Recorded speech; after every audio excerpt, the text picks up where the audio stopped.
I notice here in Avalon, right on the tour where I live, there's a lot more synchronicity than there normally would be. I think coincidence is now defined as just something that happens by chance. There's no alignment of higher intelligence behind it. Synchronicity is when someone's actually thinking, hey, hang on, there must be someone lining this up. It helps kind of open the veil, because they talk about the on sign. Yeah. And the on sign is like a number 3. The state is higher than just awareness itself and consciousness itself. We're all kind of one. Hello and welcome to my podcast, Funny Universe. My name is Hoai-Linh and today we have...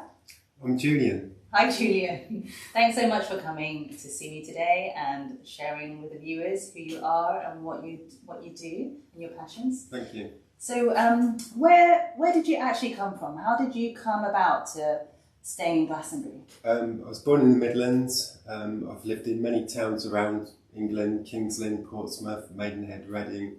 Even spent 3 years in Peru. But I moved to Avalon, Glastonbury, about 3 years ago from Reading. Okay. And what kind of prompted you to come to Glastonbury? Was there a feeling? What sort of thought process was it? Yeah, I mean, I've finally decided I wanted to leave the sort of like mainstream IT job, which is I spent 30 years doing on and off, and just kind of like start in a place that's got a lot of mystical significance. At the moment, you are in charge of another B&B place. I mean, I'm in charge of Pilgrims of the Goddess, and this one's Phoenix Rise. Yeah. And that's how we got to know each other, actually. Because a lot of people wonder how we know each other.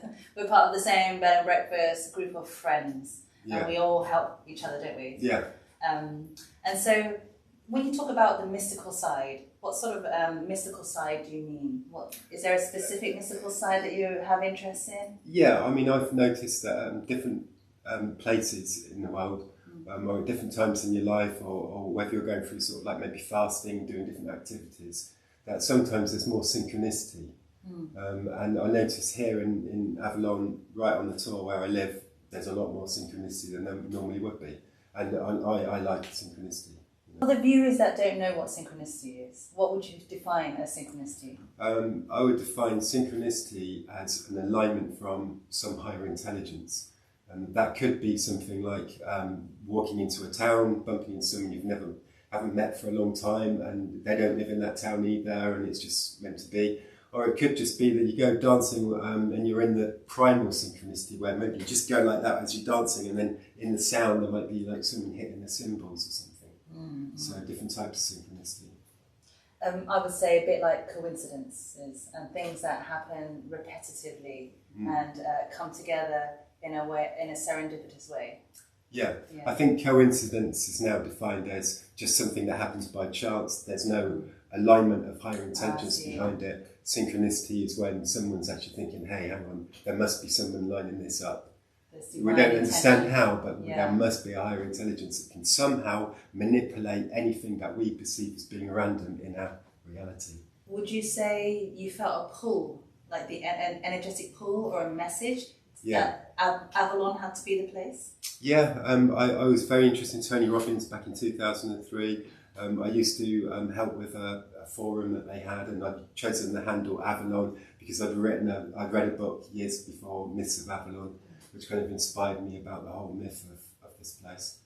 Yeah, and then sort of leading on from there, I went into another forum which was a bit more spiritual. It's called the Earth Angels Forum, and again the kind of whole Avalonian thing was coming up there as well. So, what would you say brought about spirituality and the interest in it in your life? I was influenced very early on in the 70s by books like Arthur C. Clarke and Ghosts and all this sort of thing. Got interested in spiritualist church when I was in my teens, watching people doing mediumship and things like that, but always going in with a very sort of like scientific kind of critical view. Then I went to Peru and I spent 3 years there. And just more and more it became evident to me that there must be a higher intelligence that's somehow, able to have a part of our lives, So if I look at it as an average experience, I would say that the amount of synchronicity in your life increases whilst you're going through that kind of period. It helps kind of open the veil, because they talk about the on sign. Yeah. And the on sign is like a number 3, and then it has these little it's like a Hindu sign with little inflections in their symbolism. And I always see the power of 3. So when things come in threes, to me that's a synchronicity, not just a coincidence. And also in the Om sign, they've got the little veil. And they say when you take things like psychedelics, not only are you in your unconscious state, you then become into your conscious state, and then you realize that the state is higher than just awareness itself and consciousness itself. We're all kind of one. Certainly the veil gets thinner then, which is why there's more synchronicity. With questions about their inner trauma as a child and things like that, and it can be really helpful. And it can be really helpful for people that are trying to quit alcohol or problems like that in their lives, because it just makes you smarter. I mean, the sort of questions I would go in there with was, how do I join this piece of wood to this piece of wood for maximum strength? More science questions.